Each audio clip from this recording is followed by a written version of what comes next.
Los reyes y reinas de Europa fueron omnipotentes, pero el poder absoluto corrompe del todo.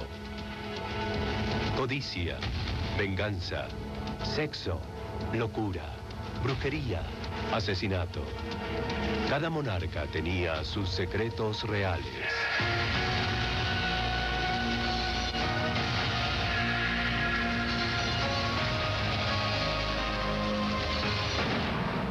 Secretos reales.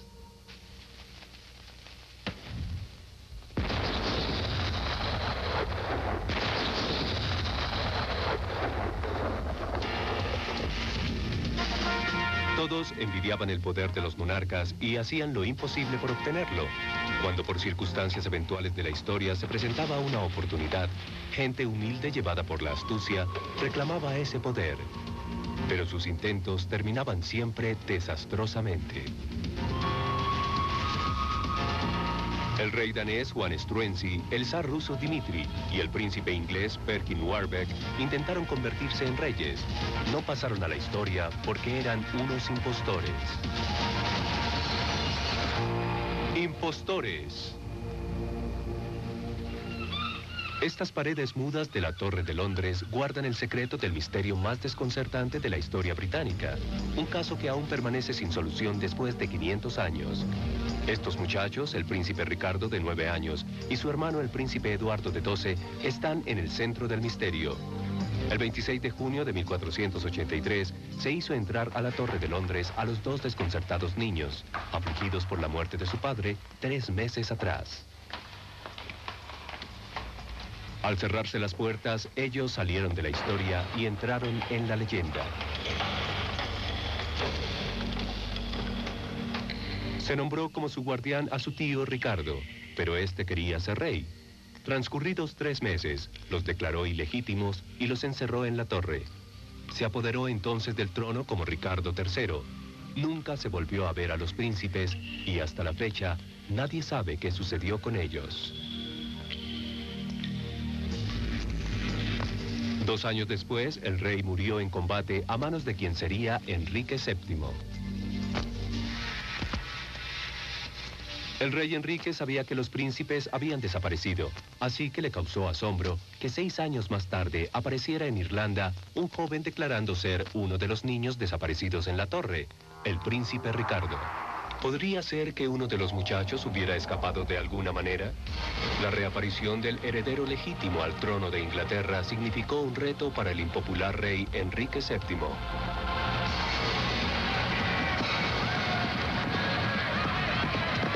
El reaparecido Ricardo viajó por Europa presionando para reclamar el trono. Encontró apoyo entre los enemigos del rey de Inglaterra, en el extranjero e incluso dentro de su propio país. Los enemigos estaban felices de considerar a Ricardo como el príncipe desaparecido y se unieron a su campaña para derrocar a la dinastía de Enrique. Conoció a la tía de los príncipes perdidos, quien sostuvo la versión del joven al declarar que era en realidad su sobrino.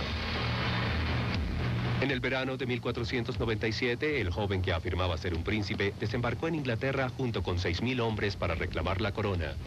Pero el rey Enrique los esperaba. El ejército rebelde de Ricardo, mal preparado, tuvo que enfrentar el formidable engranaje de guerra con que contaba Enrique. El impostor fue capturado con rapidez.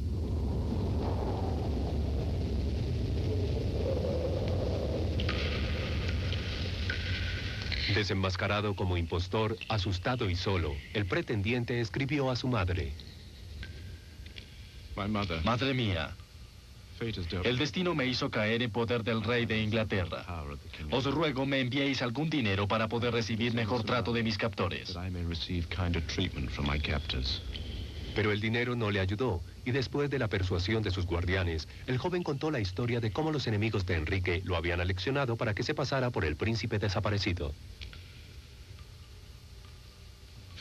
Primero dije que yo había nacido en la ciudad de Tournai, en Flandes, y que mi nombre es Perkin Warbeck. Ellos me hicieron aprender inglés, me enseñaron lo que debía decir y hacer. Luego me llamaron duque de York y fui a Francia, a Irlanda, de Irlanda a Escocia y después a Inglaterra.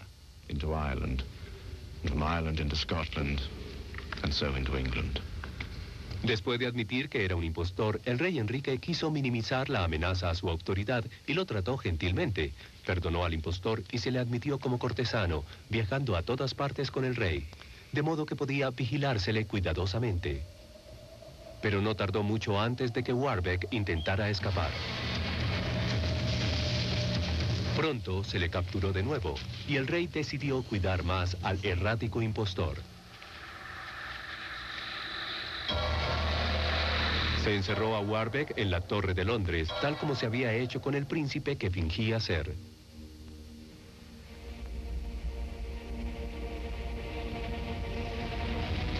Esta vez no recibió buen trato de sus captores y trató de escapar otra vez. Finalmente, el rey perdió la paciencia con el impostor y lo ahorcó en 1499. Nadie más volvió a pretender ser uno de los príncipes supervivientes.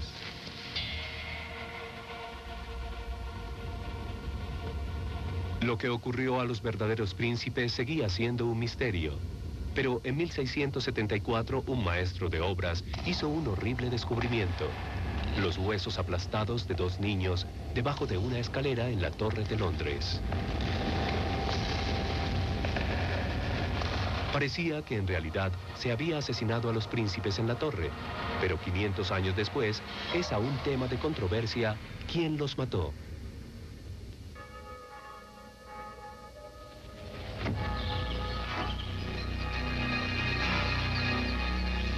En Rusia, la tragedia de otro niño causó también una crisis de identidad y dio pie a que se reclamara el trono. Pero esta vez, el resultado fue un baño de sangre y la casi desaparición de un reino.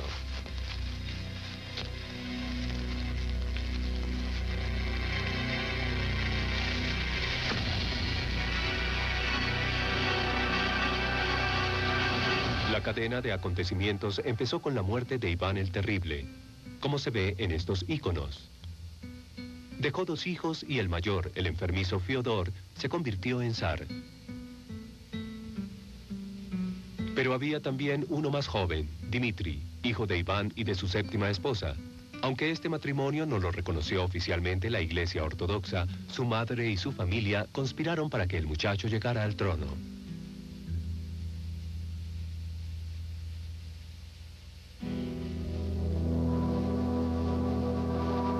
El odiado primer ministro del zar Fiodor, el ambicioso Boris Godunov, deseaba permanecer en el poder. Desterró a Dmitri y a la familia de este a un remoto pueblo ruso. Ahí los vigilaban los informantes del ministro.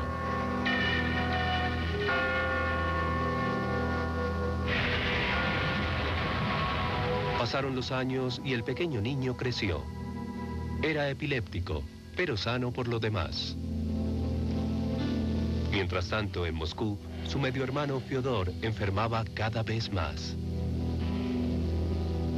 El intrigante Boris Godunov empezó a preocuparse de que Dmitri pudiera convertirse en zar. En el verano de 1591, en un huerto donde un grupo de niños jugaba con un cuchillo, ocurrió un misterioso incidente en el que participó Dmitri.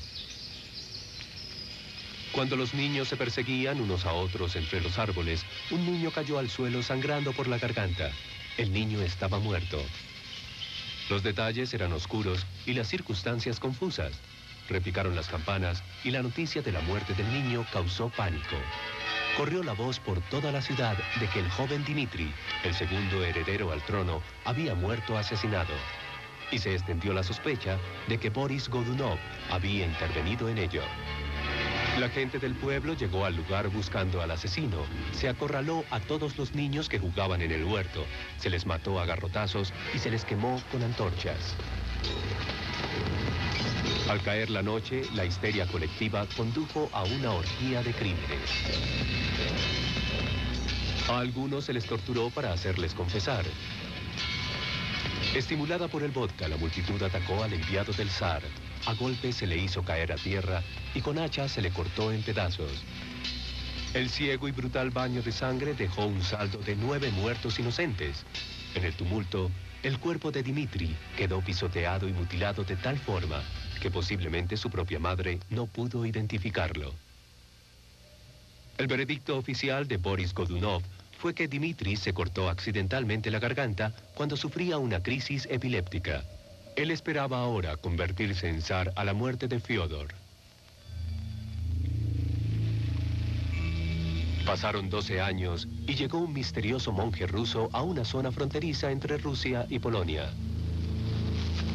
Cuando el monje se convirtió en ayuda de cámara de un príncipe polaco, un cronista registró una asombrosa revelación.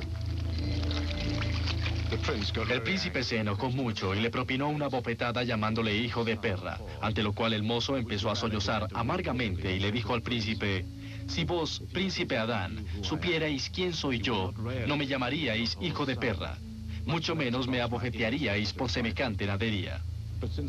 Pero puesto que pretendo ser sirviente, debo soportarlo con paciencia. ¿Quién eres y cuál es tu nombre? Soy Dmitri, el hijo desaparecido del zar Iván de Rusia, mi señor. Dmitri explicó que años atrás, Godunov había conspirado para asesinarlo y que otro niño intercambiado por su familia había muerto en la masacre.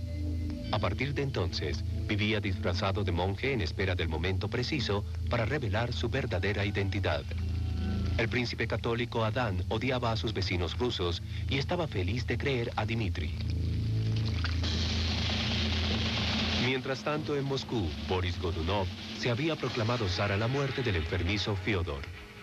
Rusia era una sociedad en la que abundaban los rumores y los enemigos del impopular Godunov trataban de debilitar su poder propagando la historia de que Dmitri estaba vivo y se mantenía oculto. Cuando llegó a la capital la noticia de su aparición en Polonia, Godunov quedó aturdido y sus enemigos estaban felices. Dmitri hablaba un ruso elegante, perfecto. Era bien educado, un estupendo jinete. Tenía el mismo porte regio de su supuesto padre y sus manos finas y blancas eran más las de un rey que las de un monje. A ojos de los polacos, demostraba ser el heredero al trono de Rusia. Los enemigos de Godunov pasaron por alto el hecho de que Dmitri era católico y no ruso ortodoxo. Polacos y cosacos se unieron para apoyar la causa de Dmitri. Crearon una fuerza de caballería para ir hasta Moscú y a la cabeza, como mascarón de proa, lo pusieron a él. Después de vencer al ejército de Godunov, en 1604 la caballería llegó a las puertas de Moscú.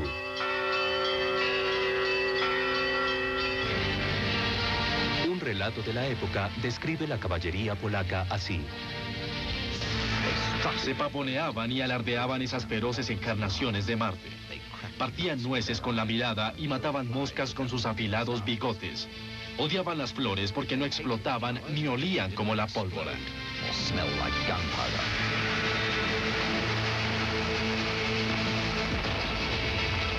La suerte quiso que el odiado Boris Godunov muriera justo cuando se acercaba el ejército de Dmitri. Los moscovitas recibieron a los invasores polacos y cosacos, considerándolos liberadores. La madre de Dmitri salió de la reclusión de su convento y abrazó al hombre que ella creía era su hijo, tanto tiempo perdido. Pero poco duró el momento de gloria de Dmitri. Él se las daba de gran señor en una corte decadente, corrompida y alcoholizada, y nombró en altos puestos a los polacos que llegaron con él a Moscú. Los rusos empezaron a sentirse mal con los invasores y con su figura decorativa. Perdieron finalmente la paciencia cuando el nuevo zar contrajo nupcias con una princesa católica polaca en una iglesia ortodoxa rusa, lo que era un gran sacrilegio. Corrían ahora rumores alarmistas de que Dmitri era un traidor y un impostor. Ya tarde una noche, los rusos cerraron las puertas de Moscú, sonaron campanas de alarma y comenzó una masacre de los nobles polacos.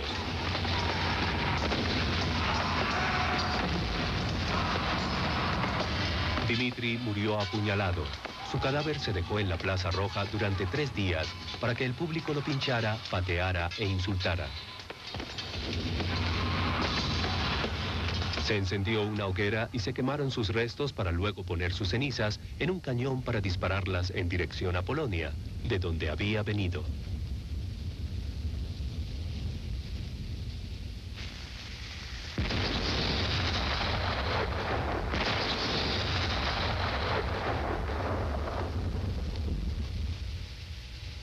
Suecia, bajo Boris Godunov, en 1770 Dinamarca era un reino estable, hasta que apareció en la corte real un usurpador que quería adueñarse del poder.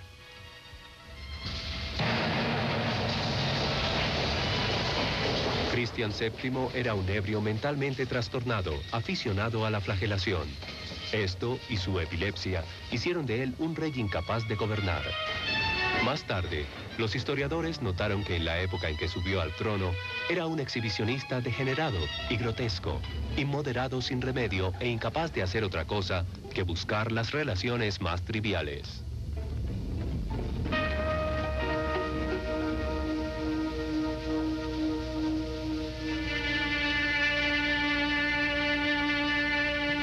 Cristian se casó con la princesa alemana Carolina, de 15 años de edad. Sus 3 días de luna de miel deben haber sido poco satisfactorios, pues él pronto empezó a frecuentar los burdeles de Copenhague. En las extrañas ocasiones en que el rey visitaba a su esposa en su lecho, la hacía vestirse de uniforme militar. A pesar de su errática vida sexual, Carolina pronto dio a luz un niño. Ella permaneció infeliz y solitaria hasta que un joven y apuesto médico alemán, Juan Federico Struensee, llegó a la Casa Real como médico personal del rey enfermo, especializado en el tratamiento de enfermedades mentales.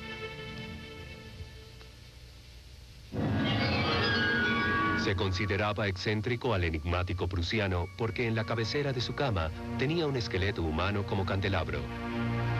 Era incapaz de hablar danés, pero el doctor Struensee se las arregló para congraciarse con la corte, vacunando exitosamente al joven príncipe contra la viruela, práctica que era a la vez revolucionaria y mortal en potencia.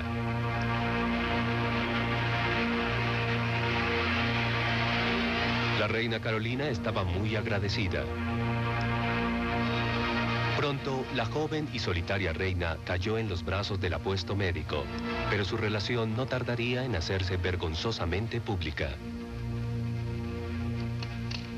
Struensee continuó tratando al rey Cristian de su extraña colección de enfermedades, pero el monarca se hizo más inestable, cediendo a menudo a la flagelación y amenazando con suicidarse. El rey oía voces internas desde niño y el doctor le ofreció un nuevo tratamiento de choque. Cuando incluso esto fracasó, el buen médico administró sedantes que mantenían al esposo de su amante en estado semi-inconsciente durante largos periodos.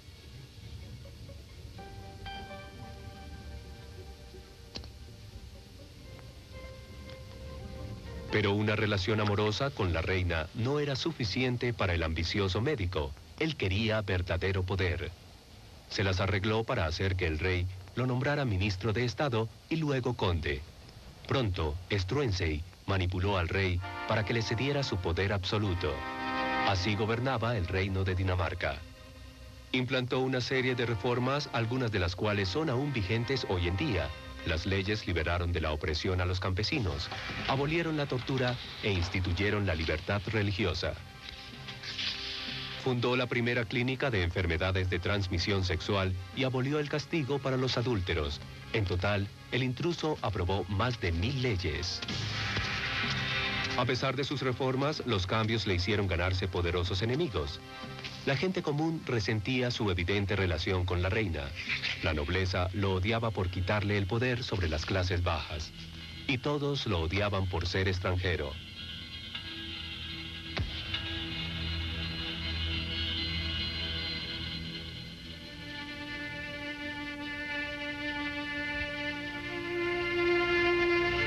A medida que su relación continuaba floreciendo, el médico extranjero y su amada reina Carolina se hacían más atrevidos e indiscretos, encontrándose para sus citas amorosas en el baño privado del rey.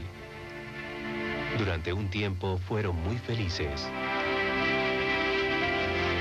Luego, la reina dio a luz una hija que tenía un misterioso parecido con el médico.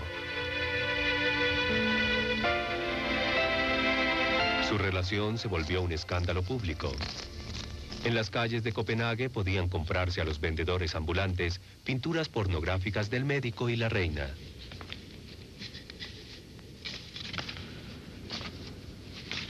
Tal escándalo y el nacimiento de la hija del amor hicieron derramar la copa de la madrastra del rey, Juliana María, a quien preocupaba su situación en la corte.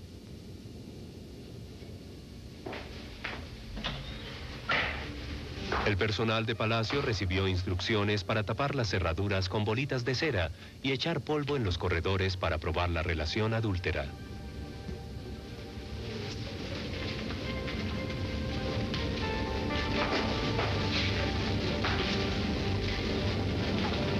Juliana María se sintió ultrajada ante la indiscutible evidencia de las bolitas de cera faltantes en las cerraduras y las fantasmales huellas de pisadas en el polvo, prueba de que el cada vez más poderoso doctor Struensee visitaba regularmente la alcoba de la reina por las noches.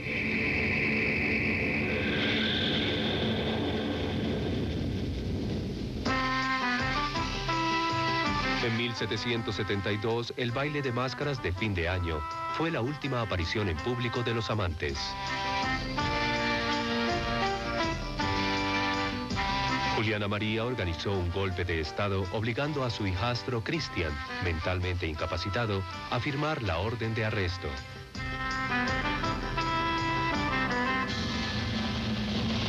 Se arrancó de su lecho a Struensee, acusado de traición, y se le encarceló en la fortaleza militar más segura de Copenhague. El gobierno anuló de inmediato el matrimonio del rey Christian con la reina que fue encarcelada. Para que nunca volviera a ver a sus hijos, se exiló a Carolina a su Alemania nativa, donde 3 años más tarde murió de viruela.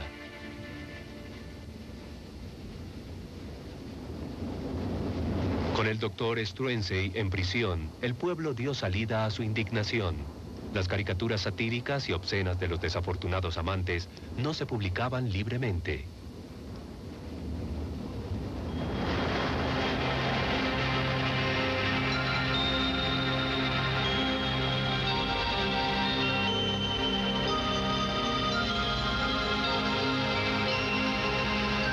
Antes de su proceso, Struensee permaneció durante 3 meses confinado aquí, en esta celda de la ciudadela de Copenhague.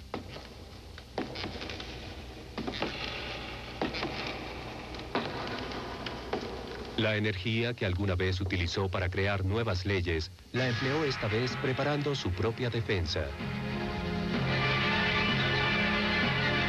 La evidencia incriminatoria obtenida por los espías de palacio, es decir, las fantasmales huellas de pisadas nocturnas, las sábanas manchadas y un par de ligas de seda rosada que el médico compraba para la reina, dieron fuerza a la acusación contra él. En abril de 1772, una comisión de investigación encontró a Struensee culpable de usurpar el poder real y de adulterio con la esposa del rey. A pesar de la fama de Dinamarca como país liberal, Struensee fue sentenciado a una muerte particularmente brutal. Habiendo él mismo desautorizado la tortura, el doctor cayó víctima de sus horrores. Su mano derecha, la que usara para firmar decretos reales, fue amputada. Luego se le decapitó y se descuartizó su cuerpo en la rueda. Sus despojos se clavaron en los terrenos del castillo de Frederiksborg, residencia de la madrastra del rey. Así, ella podía ver desde su ventana cómo las aves limpiaban los huesos del infame usurpador de Dinamarca, hasta que no quedó rastro del buen doctor Struensee. El rey Juan Struensee de Dinamarca, el zar Dimitri de Rusia y el príncipe Warbeck de Inglaterra, todos pagaron un precio terrible por su impertinencia. Sin ningún poder verdadero, los impostores siempre fracasaron al ocupar el lugar de un monarca. Desaparecieron para aparecer en la historia como simples notas de pie de página.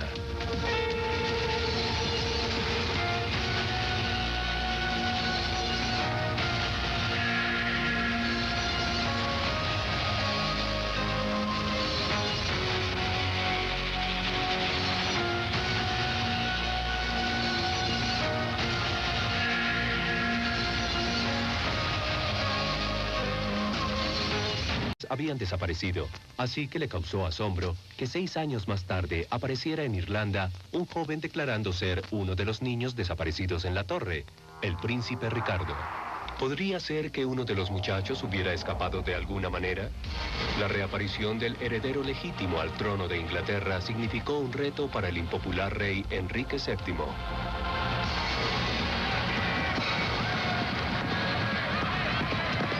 El reaparecido Ricardo viajó por Europa presionando para reclamar el trono. Encontró apoyo entre los enemigos del rey de Inglaterra en el extranjero e incluso los reyes y reinas de Europa fueron omnipotentes. Pero el poder absoluto corrompe del todo. Codicia, venganza, sexo, locura, brujería, asesinato. Cada monarca tenía sus secretos reales.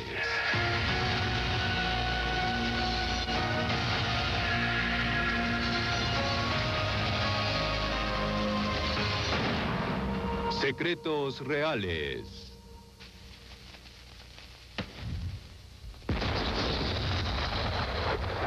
En la leyenda. Se nombró como su guardián a su tío Ricardo, pero este quería ser rey. Transcurridos 3 meses, los declaró ilegítimos y los encerró en la torre. Se apoderó entonces del trono como Ricardo III. Nunca se volvió a ver a los príncipes y hasta la fecha nadie sabe qué sucedió con ellos. 2 años después, el rey murió en combate a manos de quien sería Enrique VII. El rey Enrique sabía que los príncipes